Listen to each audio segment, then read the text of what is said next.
A very good morning to you all and a warm welcome to this auspicious occasion of celebrating the Adyar Day, which is one of the red letter days that is observed in theosophical circles worldwide. And having witnessed just now the devotion and reverence with which the students of Olcott Memorial Higher Secondary School sang the song and were carrying the portrait of Colonel Olcott,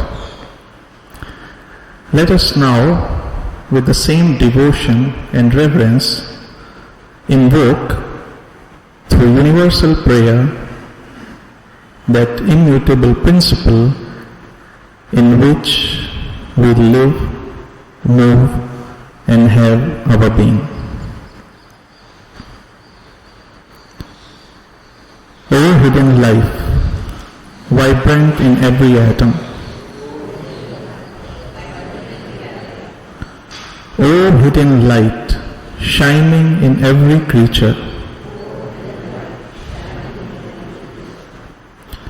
O hidden love, embracing all in oneness. May all who feel themselves as one with Thee know they are therefore one with every other.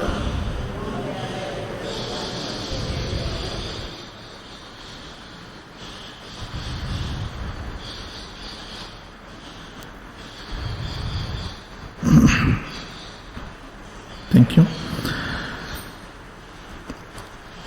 As you all know that we have gathered here to celebrate, and I am emphasizing the word celebrate, the Adyar Day, and any celebration seems to be incomplete if there is no music or song. So, to give this celebration a musical start,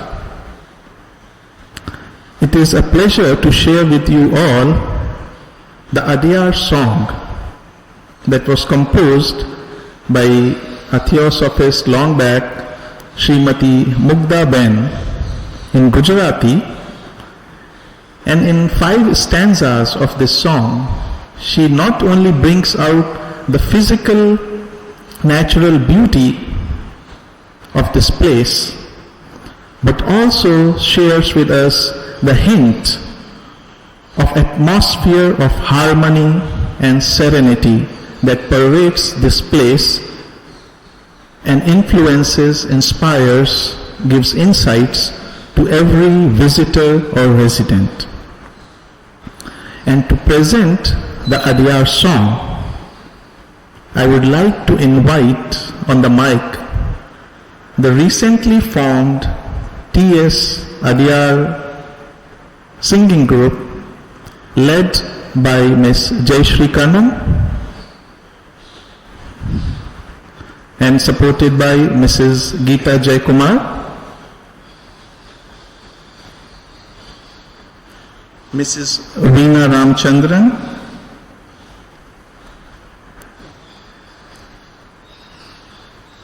Mrs. Minita C.,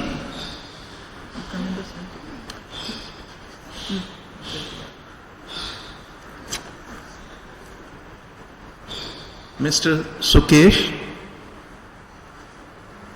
Mrs. Jayanti R., Mrs. Catalina Isaza Cantor,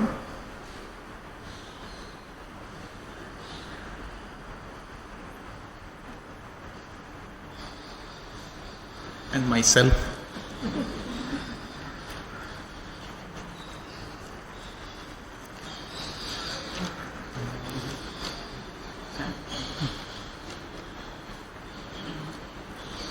Vasundhara विशाल पट पर विराज तुम वैकुंठ वसुंधराना विशाल पट पर विराजतुम Vaikuntha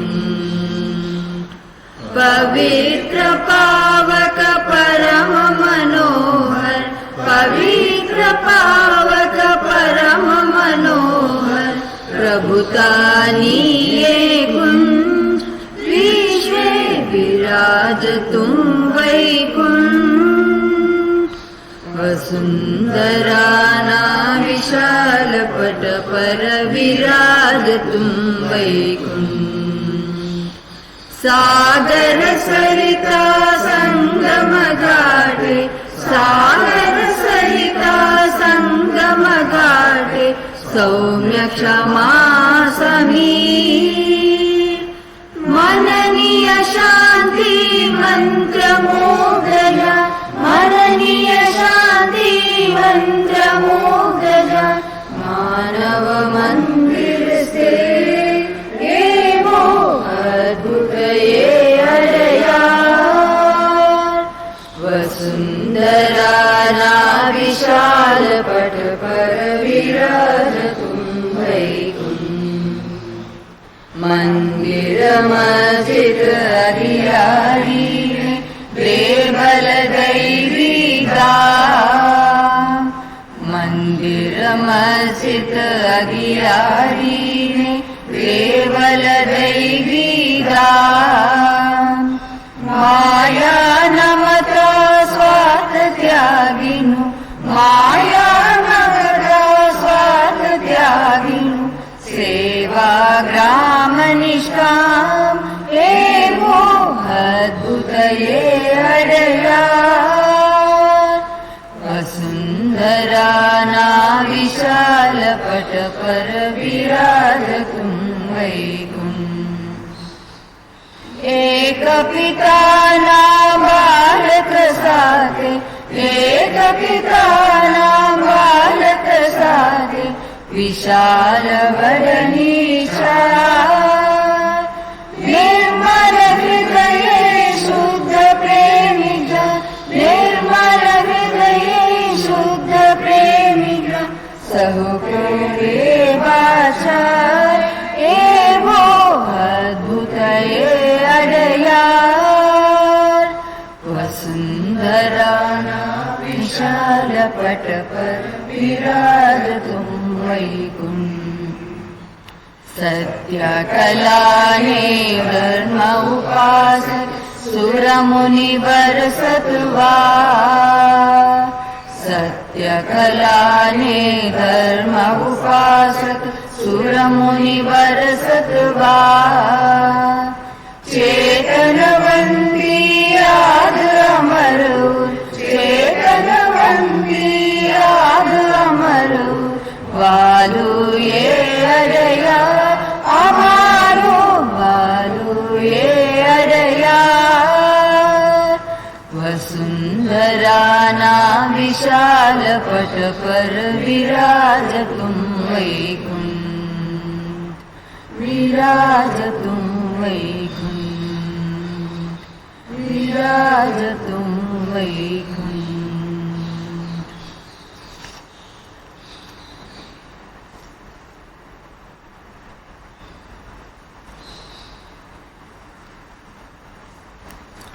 Vasundharana Vishala Patpar Virajatu Vaikunt, which literally means in this panorama of the earth, heaven lies here. I mean, this is the heaven on the earth. So thank you everyone for that wonderful rendition of the Adyar song, the sound of which is still lingering in this hall and in our ears.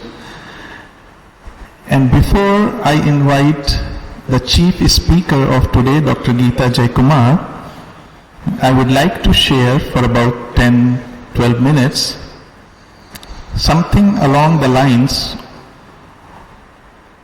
of Adyar Day and Adyar, Master's Home. And I assume that all of us understand the difference or the distinction in the idea attached to the words house and home. Although the words are used interchangeably many times, but if we do careful investigation, we can easily make out that there is an essential difference in both. A house is a structure made up of concrete, bricks, walls, doors, and there are rooms and everything. But home is something different.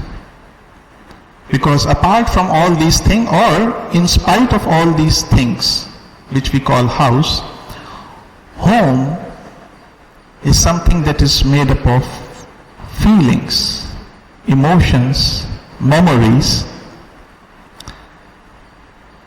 and above all, the love, care, and trust among the residents.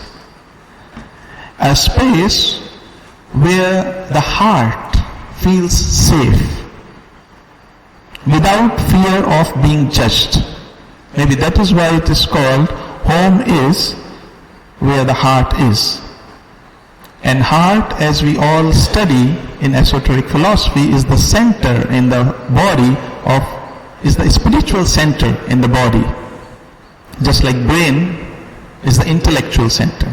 And so, when it comes to finding the home for one of the most significant spiritual movement of modern human history,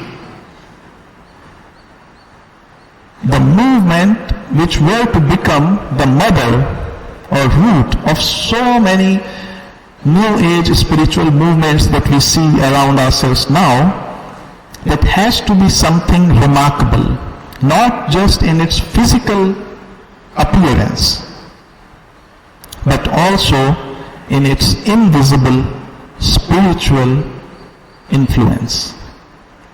And it is this search for home that led the founders, Colonel Olcott and Madame Blavatsky, to India. And when they arrived in India in 1879, they made Mumbai the headquarters, but still not yet at home. So, in this search, continued search, they came to Chennai, and when they were brought by some of the theosophists of that time to this place, HPB remarked that Master wants this purchased. So it is not just a coincidence or at random decision to make this place home for theosophy and theosophical society. There was certain influences and inspirations invisible to most of us that led to that decision. And how it happened, what happened after that, a lot of which will be shared by Dr. Geetha Jaikumar in her talk. I am not encroaching her space.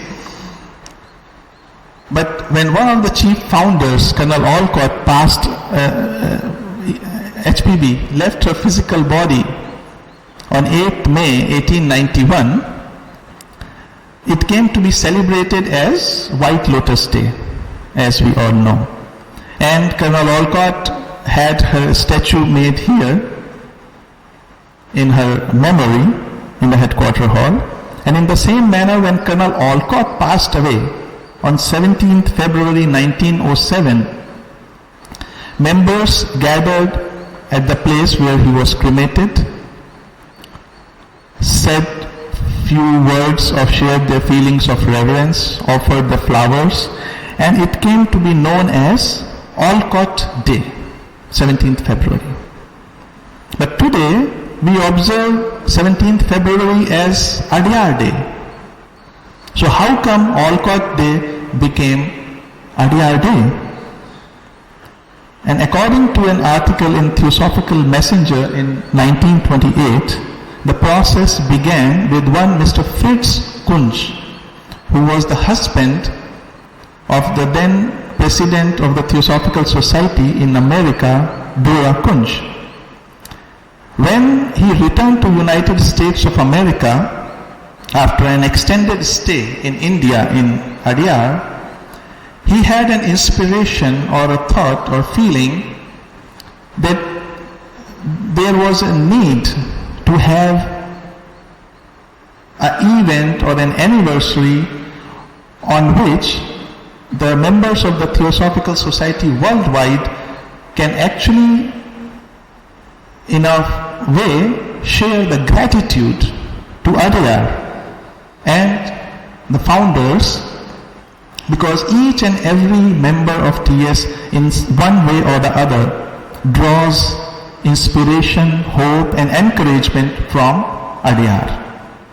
Whenever you go anywhere to visit any lodge or place or city and you tell them you are coming from Adyar, it's like coming from a pilgrimage to the members in the Theosophical Society, and rightly so.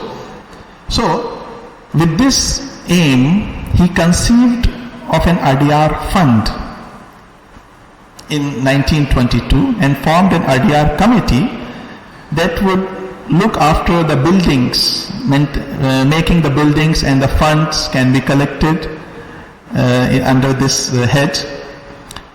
So the first unofficial Adyar Day was celebrated on 17th February 1923 in United States, with the members collecting the money to send overseas. And that day was chosen specifically not only because on that day Colonel Olcott passed away. 17th February was also the date when Giordano Bruno, a student of Pythagoras, or you can say Theosophy, was burned at stake in the year 1600 for blasphemy. And also C.W. Leadbeater, who was also an eminent theosophist, was born on 17th February. But any dissent, however, declared 17th February Adyar Day after a suggestion from a member, Madame de Monziarly from France. And so, first official Adyar Day, that's how Olcott Day became Adyar Day, and first official Adyar Day was celebrated in 1926, 17th February, and on that day a pamphlet was published with the photos of the state. And as if these coincidences were not enough, to add to this list of coincidences or divine plan, the name of Jiddu Krishnamurti was indelibly linked with this day, with this celebration, who was also found at the beach by C.W. Leadbeater when he passed on 17th February 1986. So that was a brief introduction of how the Adyar Day came into existence. But we would be greatly mistaken if we think that Adyar Day is only about fundraising. In fact, it is a day to remember and extend gratitude not only to this place that is so vibrant and vital, but also to those individuals who walked before us, who dedicated their lives to Theosophy, and who gave us this very special gift of Adyar. And to understand why it is a special gift, why it is called Master's Home instead of my words, I would like to quote two individuals who are known to have the first-hand experience in this matter. The quotes are a little long, but I think worth reading, listening and contemplating, because it involves all of the visitors, residents also. The fourth international president of the Theosophical Society, C. Jinuraj Das, expressed his feelings about Adyar in 1934, and he said, Since 1882, when the visible founders of the Theosophical Society made Adyar home, a great brooding thought from far has permeated this whole place. This is the thought of those elder brothers who are the true founders of the Theosophical Society.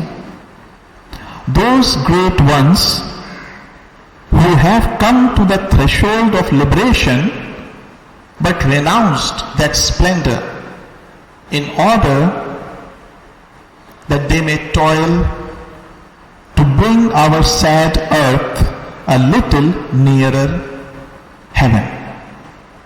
And Adyar is their cup. And Adyar is their cup. This word cup reminds me also sometimes the Holy Grail that we come across in the Christian teachings. And Adyar is their cup through which a blessing is being poured upon the world, night and day. And then he says, thrice happy they whom karma gives the privilege of coming to Adyar, and blessed indeed among their generation if they receive from Adyar what Adyar has to give them. So these were his words, although it is not that this is the only place in the world where these blessings come through, but the fact that this is one of the places in the world makes it really special, because not everybody has access to all the places. And another impactful statement come from none other than Jiddu Krishnamurti himself, often misunderstood by most of his readers on his take or on his opinion about those great beings who are way ahead than the mass of humanity in evolution, often called masters. And he said in Adyar Notes and News in 1924,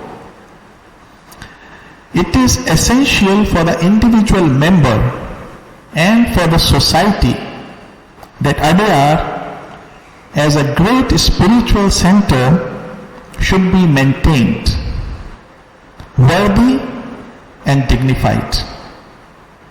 The importance of this is so obvious that few can doubt.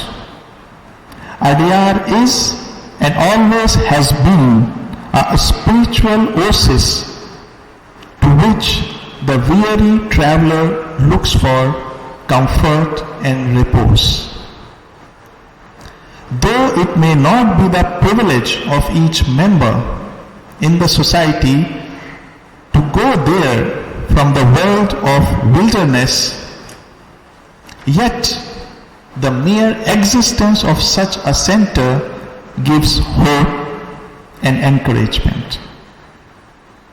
And he says, I have visited many a wonderful land and seen many a famous sight, but there is none to equal the extraordinary, intangible something of our Adyar, the home that we talked about. It's not just the physical beauty, the natural beauty of the place, but that intangible something. He says, there is an atmosphere there that does exist in many that does not exist in many a church or temple, and there is a presence there that we expect to perceive in a sacred shrine. One can either become a god or a pitiful sinner at Adyar. This I personally feel is a very occult statement which we can discuss, or maybe just like that. because Adyar, many interaction with many people has made me think, or many people I think like that this is a place where, or any occult place is like a catalyst which brings out the positive and the negatives all to the front in their full force. Basically, it's compassion of law of karma to hasten the progress. So that's why he's saying one can become either a god or a pitiful sinner at Adyar. It is a wondrous spot, and it must be maintained as though it were a holy temple. And Adyar Day, it says, exists to remind the members of the glorious place and to urge them to do their best to make Adyar a worthy and dignified shrine for the masters. So that was something about Adyar and Adyar, the master's home, and Adyar Day. And now, without any further delay, I would like to invite our chief speaker of today, Dr. Geetha Jaikumar, who is a retired associate professor from a women's college in Chennai and currently working as a volunteer researcher at Adyar Archives. Also, she brings out the quarterly journal that many of us must have subscribed, Adyar Newsletter. She is a naturalist by hobby and a keen bird watcher. And if you ever need to know about some wildlife or trees or plants in this campus, she is one of the persons to go to. Apart from the humans, she is also very passionate and vocal for the rights of other life forms, including plants and animals. And I remember one of her statements while we were walking in the campus and talking about the clearing of the space, the place. Basically clearing the place from the weeds. And her statement was that there are no weeds. It is just in the wrong place. It does not mean that it is not to be removed. But the idea attached to the word weed, other than the idea that is attached to it, that it is trash or it is garbage or it is waste, that idea needs to be addressed, as far as I understand her, to understand the sense that everything in nature has its specific uniqueness, importance, and purpose. And none can be ignored based on the ideas that our mind keeps on generating. And it is this philosophy that has kept T.S. Adyar the way it is today.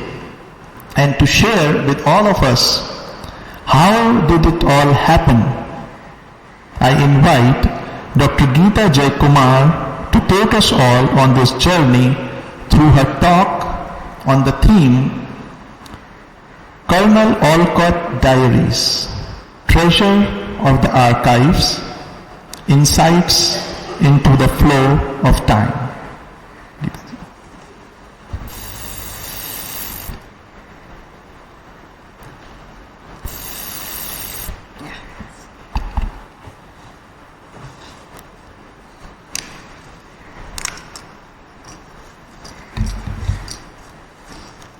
Thank you, Shikhar, for that rather elaborate introduction.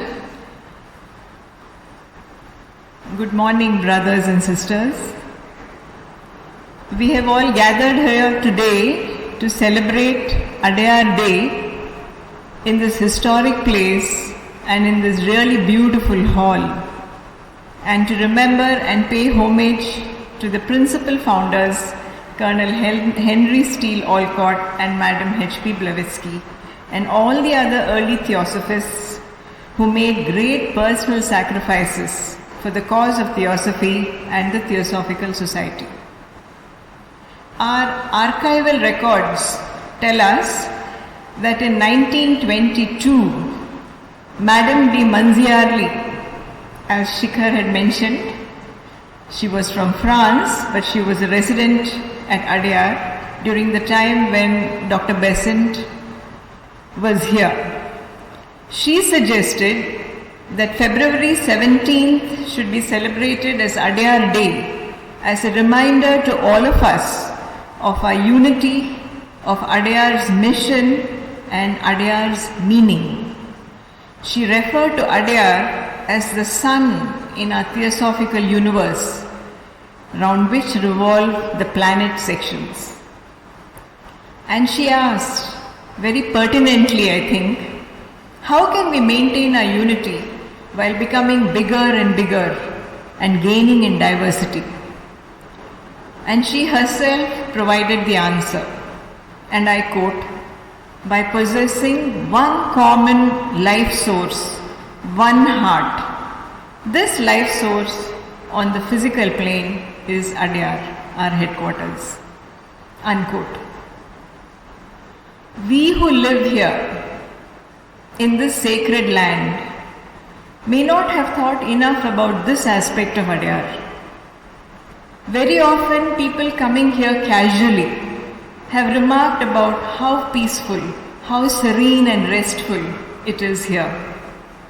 They are able to sense the underlying spirit of Adyar. It is important for all of us to realize that it is a great privilege to live here as well as a great responsibility. And while we enjoy this privilege, we should be mindful of the responsibility that it entails.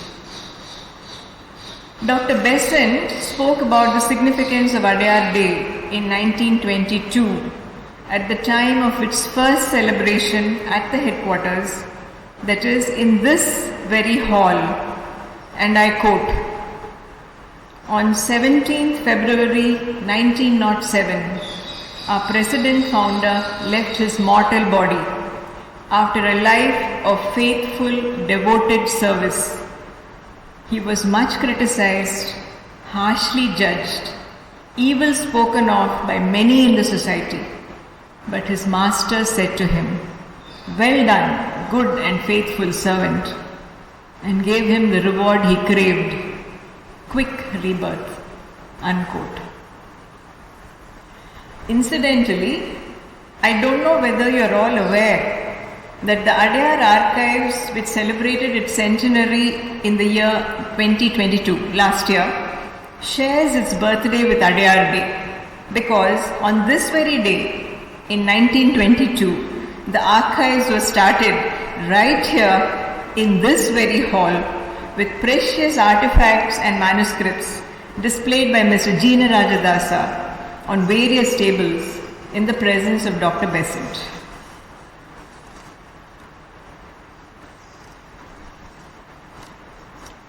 One second.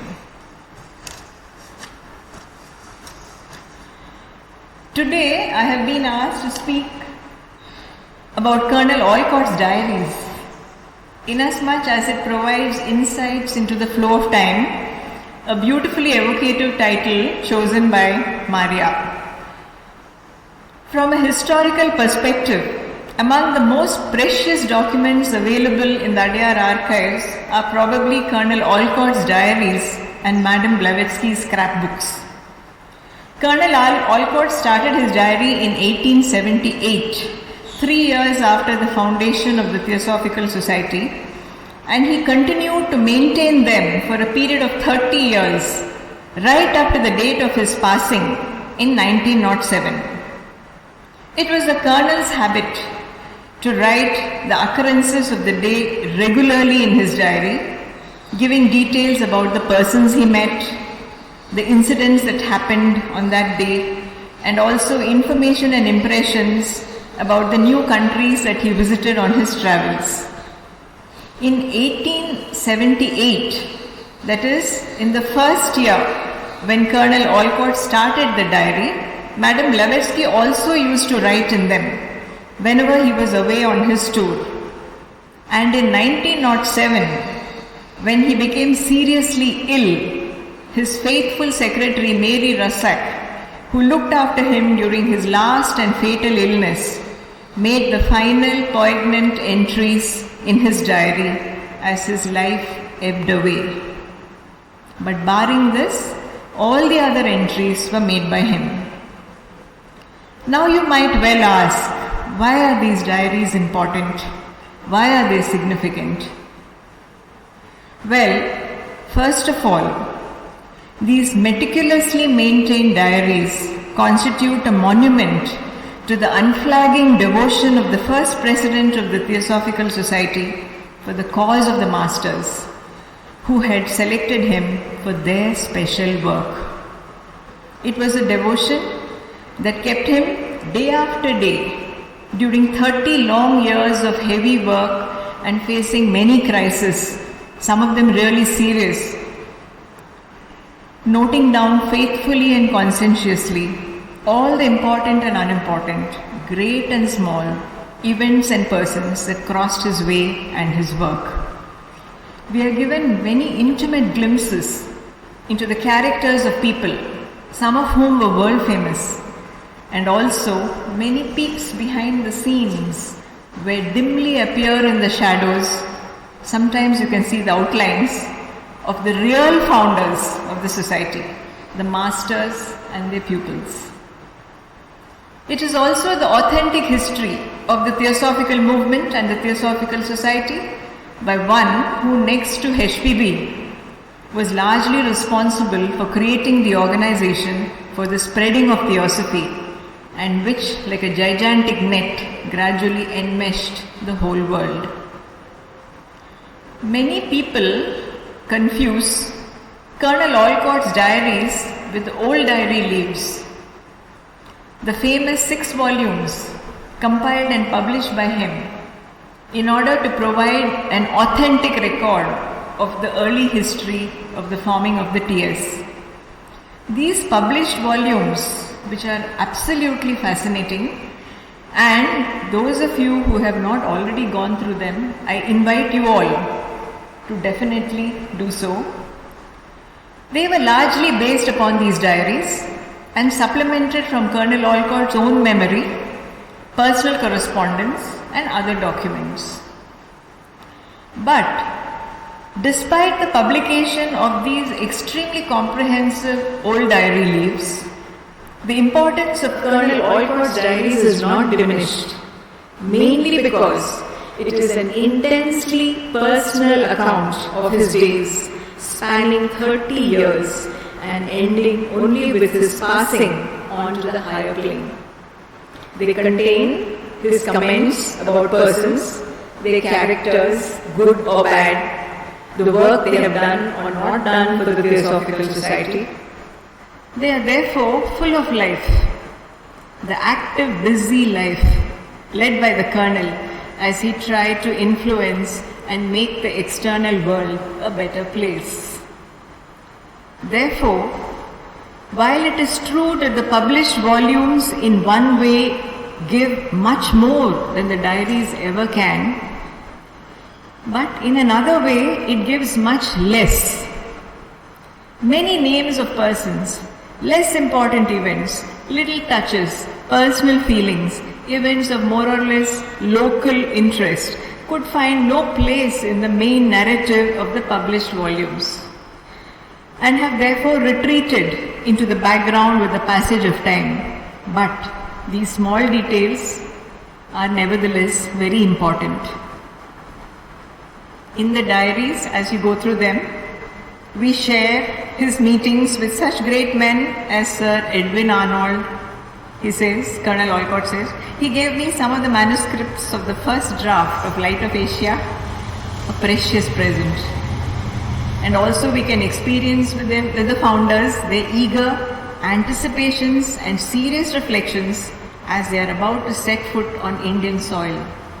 The delight of travelling by moonlight on an Indian canal, the joy of arriving for the first time at their new Adyar home, seeming like a fairy place of happy days in store. I'm quoting him. Their hopes at the closing of the year 1879 for a future bright and big with promise, and the Colonel's inspired dedication. He says, where duty calls, there is pleasure to be gathered. Masters and brothers, my soul and strength are vowed to the holy cause of humanity. There is a lot of amusing trivia besides. The Colonel was a very practical man, and this side of his nature is shown in the diaries, in the meticulous accounts of the money that he spent on his tours, payments to servants, printing costs of his book, Buddhist Catechism. He was a collector of practical hints, such as the correct way of planting king coconuts, remedies for speaker's throat. I presume he means sore throat because he did a lot of talking in those days. He traveled and gave lectures. So I think he had need for something to ease his sore throat. There are no less than 3 remedies for prevention of freckles. One page has notes on cooking macaroni and tomato sauce, on cooking oats, and how to launder silk cloth. So this is the trivia, apart from all the other things that he noted down. For the International Convention this year, we set up an exhibition in the Adyar archives where we displayed a few sample entries from Colonel Olcott's diaries and also a few pages from Madame Blavatsky's scrapbooks.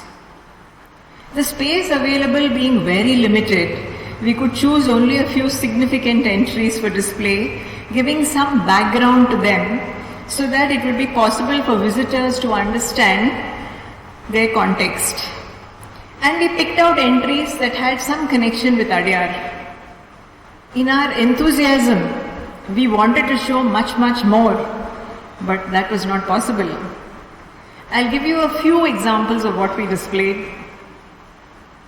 On 17 December 1878, when the founders left New York, there is an entry in the hand of HPB. I remember I told you that in 1878, the year of his starting the diaries, HPB would also write in them. That was the only year she wrote, whenever he was away on his travels. Great day, Olcott packed up. At nearly 12, HSO and HPB took leave of the Chandelier and drove off in a carriage to the steamer. Below, in large letters in blue pencil, underlined, are the words consummatum est. I am told it means it is finished in Latin. This seems to be in HPB's handwriting, but probably written later. It is not certain. But what is very interesting is that superimposed over this entry, there is a faint symbol in red pencil showing an arrow pointing down to a circle containing a cross and the signature of the Master Narayan on the side. This was precipitated onto the page by the Master. Here, I would like to clarify that the founders did not leave New York for London and from there to India on a whim, but was specifically asked to do so by the Masters, who knew that their future work lay there. So maybe they were giving their blessings when HSO and HPB wound up their establishment in New York and departed for India. We found this truly extraordinary and exciting and decided to display this page in the exhibition. Another diary entry that we have exhibited is the one on 31st May 1882, when the founders were driven to Adyar to view a property known as Huddleston's Gardens, consisting of about 27 acres, planted with fruit trees and with one large mansion, that is this building, which is now our headquarters, and 2 smaller detached bungalows. We still have them, the guest house and the octagonal bungalow, and some coach houses, servants' quarters and some outbuildings. At first glance they knew, as Shikhar said, that their future home was found. HPB, who had gone alone to the upper story, called Subaya Chetty to her and said, "Master says "Buy this," and the rest, as they say, is history. HSO's diary entry on this day says, "Evening with HPB, went to see a splendid bungalow by the river bank for our headquarters." And below this entry in blue pencil, HPB writes, "Our first view of the Adyar." Later on 19th December 1882, the founders moved into Adyar, and HSO's diary entry says, "Our beautiful entry seemed a fairy place to us. Happy days are in store for us here." After the infamous Colomb missionary attack on HPB's veracity and the genuineness of her occult powers, which left her health badly impaired and her name tarnished in the eyes of the ordinary world, it was decided that she should say farewell to Adyar and India altogether. And then, when HPB and party had departed on 31st March 1885, we may picture the Colonel sitting alone in his office upstairs, writing down that cry from the heart for his friend, his teacher, and his collaborator, facing alone the dark future and carrying alone the burden of the organization he had created 10 years before and would still have to govern for twice the time more with the help of the real founders, if not HPB. His diary entry says, "HPB sailed for Naples. Poor dear old chum of 10 years collaboration. We part because of the results of your own indiscretions as to the recipients of your confidence. A curse upon traitors. And now I'm left to face the future alone. Master, Father, with thy help I conquer. I slept for the first time in HPB's room by her request." This is such a moving entry. We also thought that we should definitely include entries relating to the formation of the Adyar Library, which was Colonel Olcott's most cherished dream, and which he movingly described as the child of my brain, the hope of my heart. On 1st January 1886, he wrote, "In the name of the Masters and for the sake of their cause, I, Henry S. Olcott, President of the Theosophical Society, this day turned the first sod for the Sanskrit Library and Museum at Adyar. The only witnesses present were T. Vijay Raghava Charlu and 2 gardeners. The impulse to do it came so suddenly after staking out the grant for the building that I did not call any of the other people in the house. The library was, you all might be knowing, was initially located in a newly constructed wing of the headquarters building. This wing was constructed by Colonel Olcott, added to the original building in order to house the library. It was formally inaugurated, and right now we have the museum there.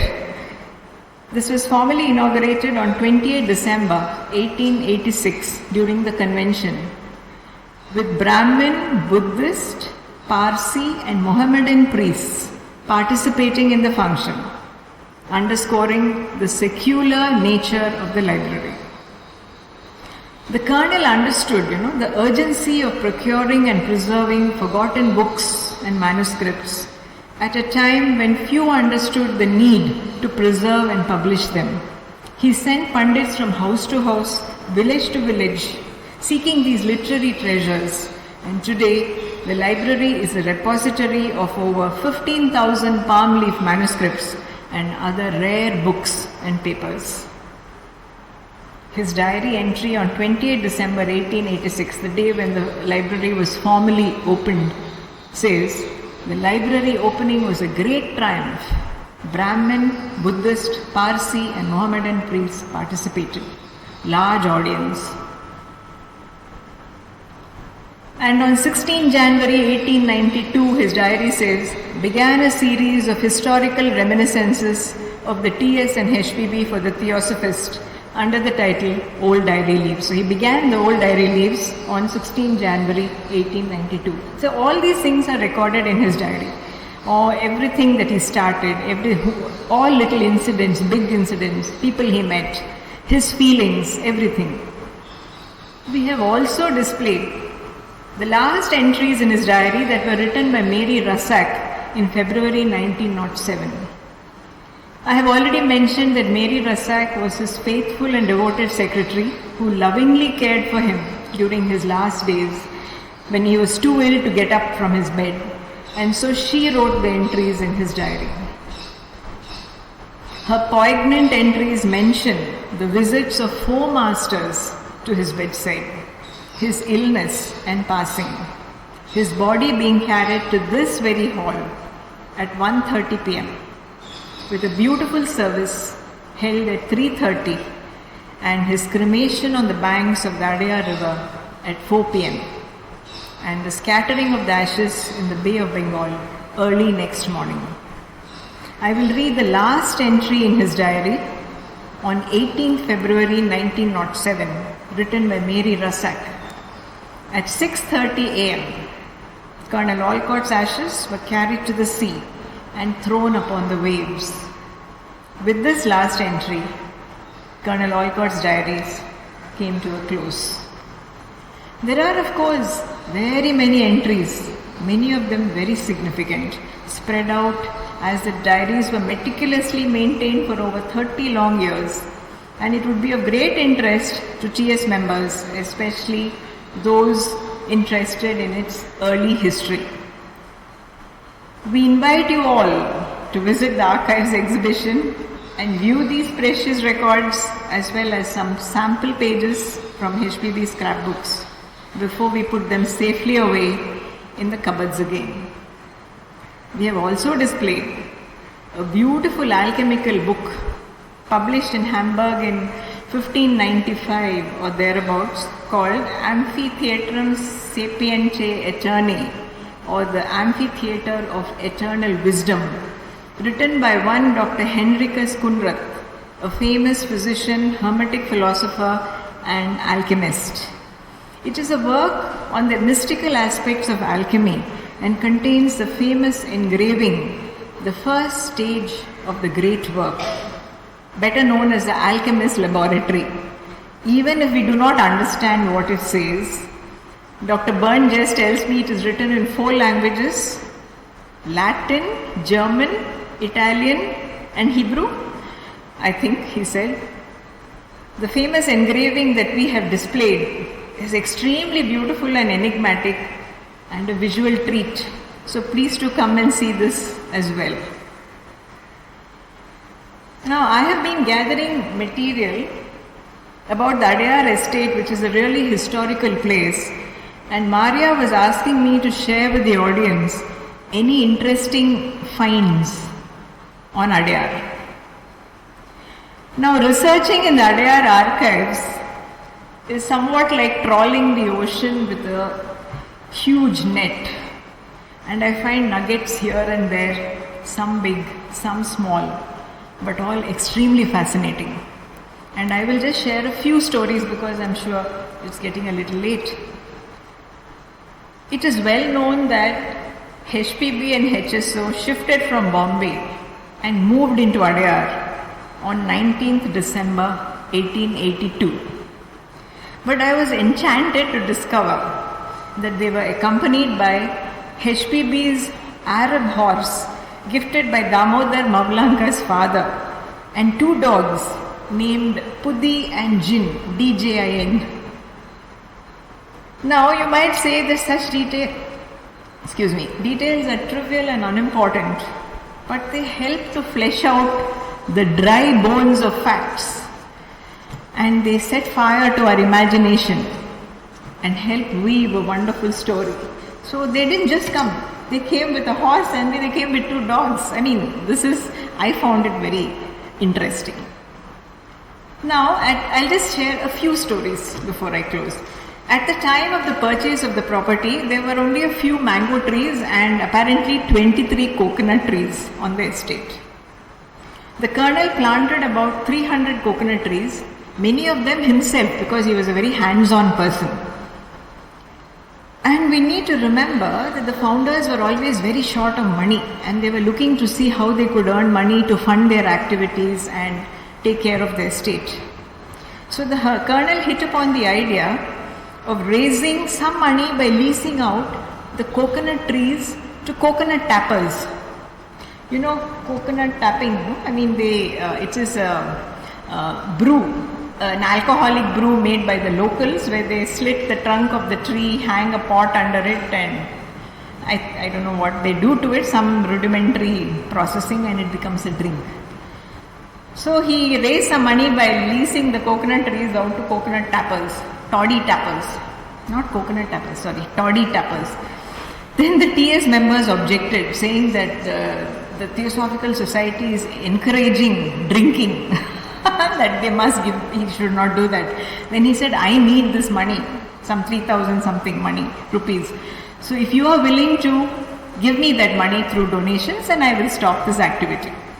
Then later the members did get together, donated money, and he stopped the practice of leasing to the coconut trees to the toddy tappers. I mean, these are all small incidents, but they tell you so much about what happened on the estate during those early days.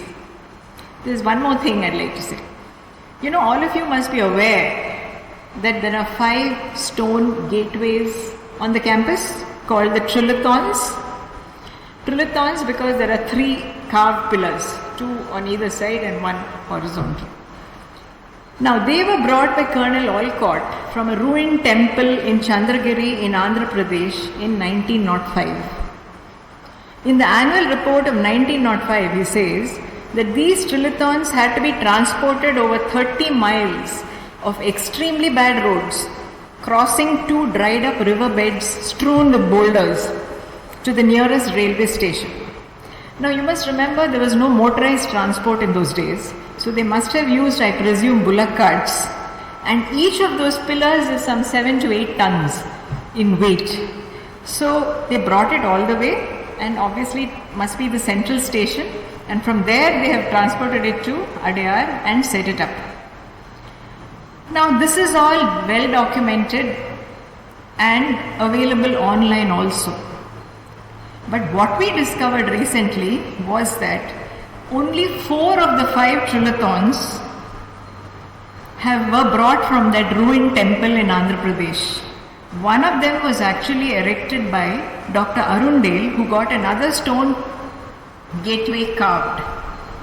Even the Theosophy Wiki, the online theosophical resource, has attributed all the 5 to Colonel Olcott.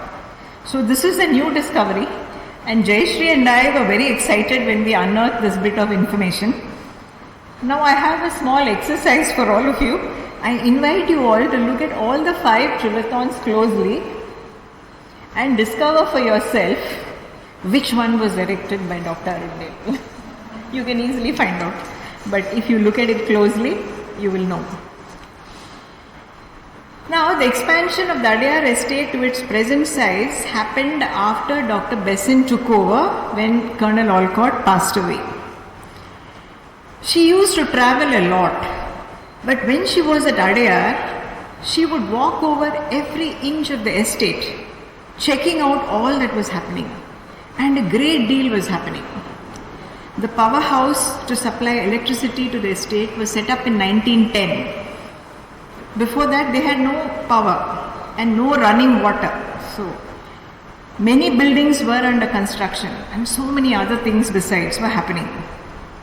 Once she entered her office, she would get very busy meeting people, doing her correspondence and so many other things. So, but to personally acquaint herself with all that was happening, she would take a walk at around 4 a.m. in the morning.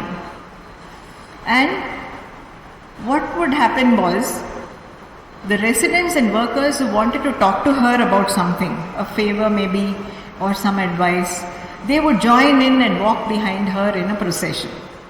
And she by turn would ask one of them to join her in front, and as she was walking, that person would speak to her, she would give whatever reply.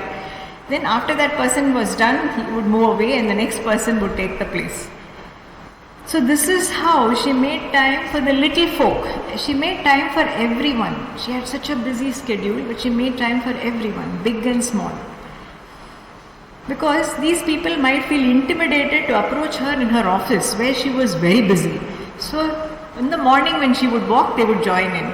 And Leadbeater would tease her about this procession and call it a comet with a tail. So, these are little details, which have been lost with the passage of time. And it sort of brings to life what life was like at Adyar in those days. And how can an account of Adyar be complete without mentioning something at least about our beloved banyan tree? So before I conclude, I am concluding now, let me share with you some incidents which took place under our venerable banyan tree. When Dr. Besant bought Blavatsky Bungalow in 1908, along with 80 acres of land from the then Nawab of Olcott, no one knew about the existence of the banyan tree. Only when the bushes and the creepers were cleared away, the presence of the great banyan was revealed. During Dr. Besant's presidency, while convention lectures were held in the headquarters hall, the public lectures used to be held under the spreading branches of the banyan tree. So the tree has been witness to many memorable happenings, but it would take too long to mention all of them, so I will just mention two events. During the 1925 convention, loudspeakers were used for the first time in India, with speakers slung high over the branches of the banyan. And Mrs. Besant writes that it was amazing how clearly the words could be heard and there was no need to crowd near the platform. So imagine, they didn't have loudspeakers then, but people would come in such large numbers to listen. Dr. Besant also writes that on 28 December, during that convention, when Krishnaji was concluding a talk to a large audience under the same banyan tree, his sentence was broken into by our Lord, the world teacher, who took possession of his body and spoke a couple of sentences. And I quote Dr. Besant, who said this is what he said: "I come to those who want sympathy, who want happiness, who are longing to be released, who are longing to find happiness in all things. I come to reform, not to tear down, not to destroy, but to build." So every bit of information about Adyar, how the estate expanded, the people who lived and worked here, their stories, the work of the TS to help communities who lived around the estate, everything is so interesting and inspiring that if I start, I always find it difficult to stop. So I will close here. Thank you very much.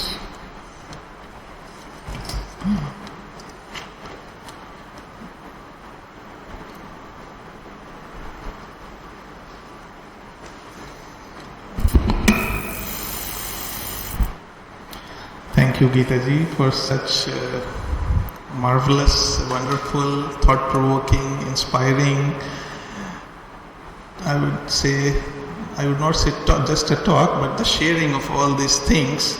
Again, the memories of the past, and you steered us all down the memory lane on the vehicle of Colonel Olcott Diaries. So thank you so much for that, and I think many of us here might be inspired to read the diaries now, and I had some doubts cleared, the difference between old diary leaves and Colonel Olcott Diaries.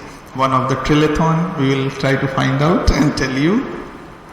But one of the most important words, or two of the most important words that she used in the beginning, privilege and responsibility.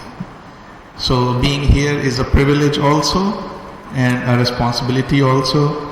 And also I would like to thank Brother Vinay Patri, Madras Theosophical Federation President, who arranged to record this session so it can be shared with people beyond those who are present in this hall.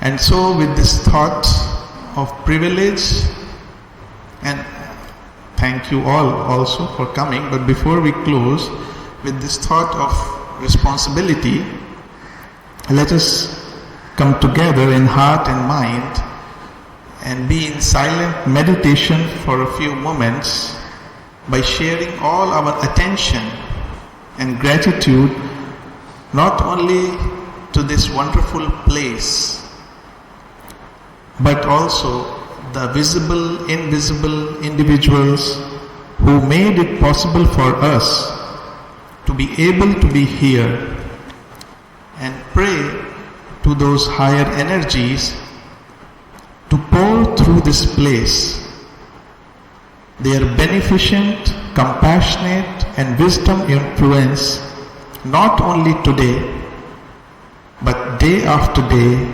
every moment, for the welfare of the world, and bless us in our efforts to be a worthy channel to receive and share those influences.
Now I request Sister Jaishree for the chanting, and after that we can all come in a line and offer the flowers to our founders. Thank you all. Thank you for coming.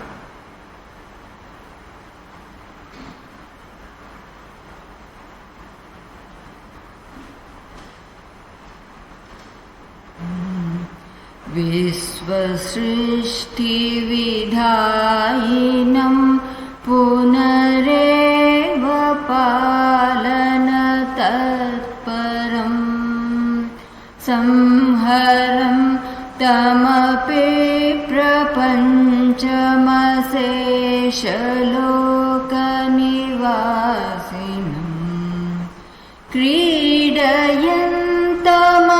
क्रीडयन्तमहर्निशं गणनादयुद्धसमन्वितं भेषजं भवरोहिणामखिलापदाम् अपहारिणम् दक्षयज्ञविनाशिनं त्रिगुणात्मकं त्रिविलोचनं भक्तिमुक्तिफलप्रदं सकलागसङ्गनिवारणम् त्वामहं प्रणतोऽस्मि शङ्कर चन्द्रशेखर रक्ष माम् चन्द्रशेखर चन्द्रशेखर चन्द्रशेखर पाहि माम् चन्द्रशेखर चन्द्रशेखर चन्द्रशेखर पाहि माम् चन्द्रशेखर चन्द्रशेखर चन्द्रशेखर